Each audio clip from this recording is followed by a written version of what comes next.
Well, hi everybody. Welcome to another Henrico's Environmental Action Resource Team podcast. I'm Jeff Weidel, and I'm really excited to be here today.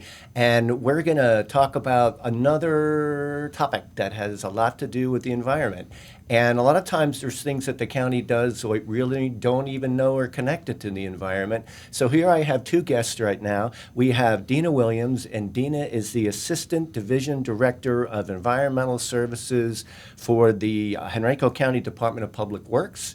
And we also have Captain Justin Finan, and Justin is the Deputy Fire Marshal for Henrico County's Fire Marshal's Office. How y'all doing? Good, how are you? Good. Happy Friday. Back at you. Well, I really appreciate you coming out today. And one of the things that I actually went to a meeting a couple weeks back, and I found out some really cool stuff that the Fire Marshal's office does. And you all are directly related to the environment. So why don't you tell me a little bit about what the connection is between the environment and the Fire Marshal's office? So the Virginia State Code actually specifies that the fire marshal is responsible for fire investigation, bomb and post-blast related stuff, as well as environmental crimes. Right. So it's in the state code that we're tasked with that. We take it very seriously here in Henrico, along with a lot of other jurisdictions in the state. So we actually have a 40-hour environmental crimes class that fire marshals can go through to talk about how to investigate and prosecute those crimes. Which is slightly different than a typical crime or even a fire for that matter. We have different ways of collecting evidence. We have to do soil samples and things like that, and a different evidence collection process, as well as like the labs that analyze that evidence for us. So it's just slightly different, but like I said, we take it seriously here in Henrico, and any leads or calls or anything like that, we normally follow up on pretty quick to see if there's anything to it. All right. Now, Deana, you are in the H.E.A.R.T committee, and that's wonderful that you are involved with what we're doing. So, but also your job has, of course, the environmental department. How is that connected to what we're discussing today?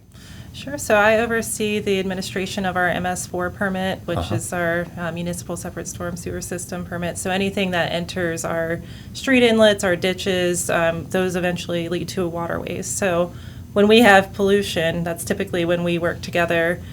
Some cases we can handle ourselves with our own team, but there are other cases where we need more of an investigative piece, and we call Justin and his team to help us out there. Right.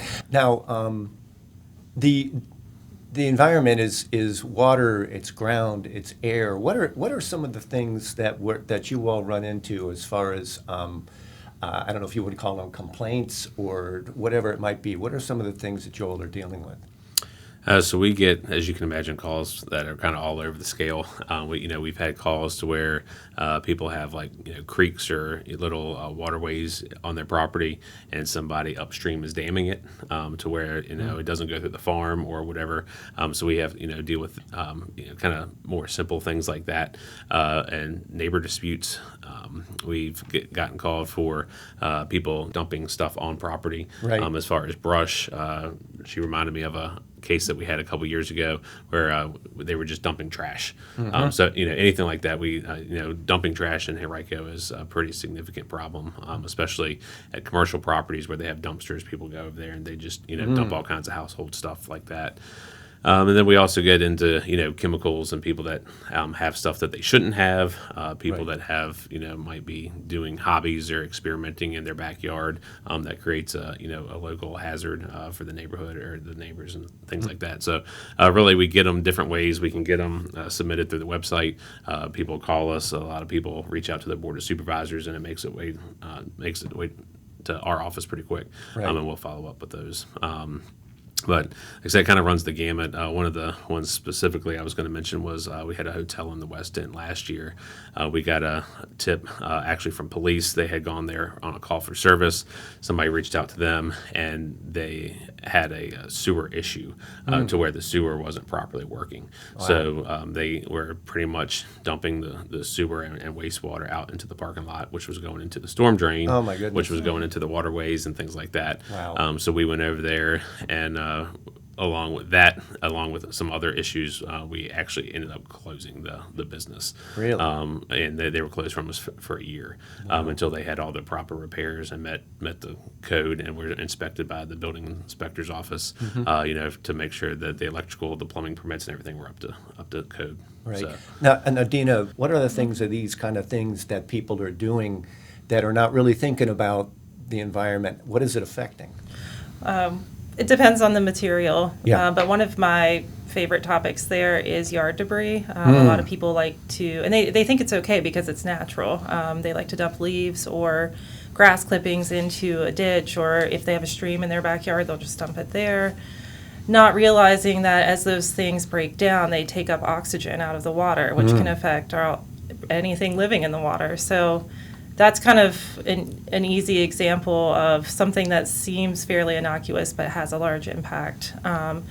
Sometimes you see chemicals, like if somebody has a home heating oil tank, you'll see the bright red liquid in a ditch or in a stream, and that's a little more obvious, a little more of a red flag, like, hey, this doesn't look right. Right. And those impacts can vary greatly as well. Pretty much anything you put into a waterway has an impact. Right. Justin, because I know you're working directly with Public Works, what are some of the other county offices and external agencies that you all get involved with? We work with everybody. So we work with community revitalization, zoning, building inspections, and pretty much the whole gamut. Again, one of the calls that they deal with on a regular basis is, there'll be like a work truck, or somebody has an older vehicle that they're either doing vehicle maintenance in the road or in their driveway, and they spill oil, or just has an oil leak, and it leaks all over the pavement, or on, if they park on the street, it parks on there, and then it rains, right, and then it washes away, and then gets into the storm drain again. It's kind of the same thing, but some of those we would go to like community revitalization and zoning. If it's a abandoned vehicle, then there might be some ordinances that we can actually say, hey, you got to move it. You need to put a pan under and just kind of address it. The overall goal, I think, for both of us, and countywide, is compliance. We want to get people to comply. We're not looking to do enforcement unless we absolutely have to. That's kind of the what happens if people don't voluntarily comply. Right. And like she said, we're trying to protect the environment and do the right thing. So we're hoping that most people want to do that as well. Right. Now, the ordinances that you all are both really looking at, are those things that are regulatory from the county's point of view, or are they state mandates, or are they federal? What are some of the things we're really talking about? Ours is pretty much at all levels. It has been incorporated in a county ordinance, so there's a specific section on illicit discharge, right, stating that you can't affect the storm system. So, but that all came from a federal level, like Clean Water Act, and then NIPDES, and then delegated to the state level, right, and then we have our MS4 permit right, as a result. So, right, kind of came from the top. Right. Yeah.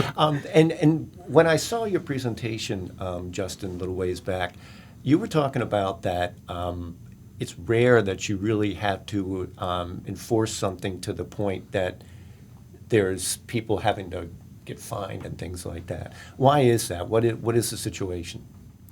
We can, there's a lot of county ordinances that we have. Right. If I write it, it's normally going to be a criminal charge. It's right, going to be a violation of a state criminal code. Right. Like I said, we don't want to do that. I don't want to have to take anybody to court. But if, people say, oh, well, that's not mine, I didn't do it, I don't know where that came from. But during the course of the investigation, we can prove that it did in fact come, whether they knew or not, right, we're letting them know, hey, it did come, from something that is your responsibility.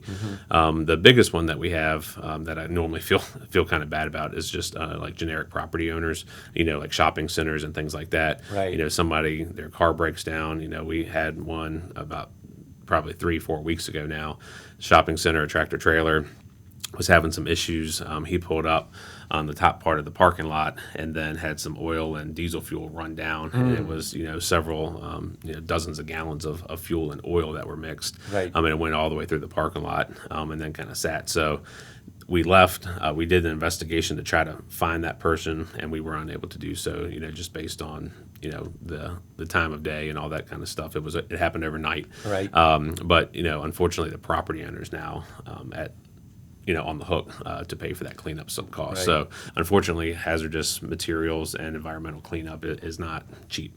It's something that you have to do the right way, and it is not cost effective for most people. So most of the time, from my perspective, to answer your question, I feel like the cleanup cost is kind of the penalty and the Right. consequence as it is. Right. And I'm not trying to kick somebody when they're down, especially if it was an accident. But unfortunately, if you cause it, whether it was intentional or not, you're still on the hook if you're the responsible party for what happened. Right. And one of the things too that I had found out through your presentation was that it's kind of like let's say for instance you buy a piece of property and you're not aware that there's something on the property like oil cans with material in it that are just getting ready to rust, is that it's still your responsibility, unfortunately. Yeah, and luckily, I think the county has resources for that. Most of the solid waste centers, well, at least Charles City and Ford's Country, they both have place for paint thinners, for oils, and things like that. So we try to make it, and that's free of charge, cool. for residents, Nice. so they can go in there and actually properly dispose of old gasoline and things like that. So Right. we try to make it easy. And I think the other side of the compliance is the education. Unfortunately, like you said, a lot of people don't know that they're responsible. They don't know that they're doing something wrong. So we want to try to educate them on why it is, the county ordinance or the state code Right. and kind of the impact that it has, Right. and make sure that they understand that. Well, Deana, it's all about education, information. Where can people go to get information about the types of ordinances that people have to be compliant with when it comes to trash and groundwater and things like that? There are a few different ways. We have some information on our webpage. We also send out specific information. For example, car wash brochures go out every summer with the public utilities bill. We're just trying to make people aware that, yes, you can wash your car. However, maybe be mindful of where you're doing that. Right. Try to move your car away from an inlet. A grassy area or a gravel area is more ideal than the pavement in front of an inlet. So Right. we try to educate people there. We try to let them know that phosphate-free biodegradable cleaners are also better than your standard soaps for car washing. And if people, they do have concerns about somebody in their neighborhood or wherever it might be, they think they may have violated some type of ordinance, how do they reach out to get that information or to possibly report a situation? If it's something, urgent, we would recommend that they call the Emergency Communications Center, which is 804-501-5000. Right. That would get the on-call or the on-duty fire marshal.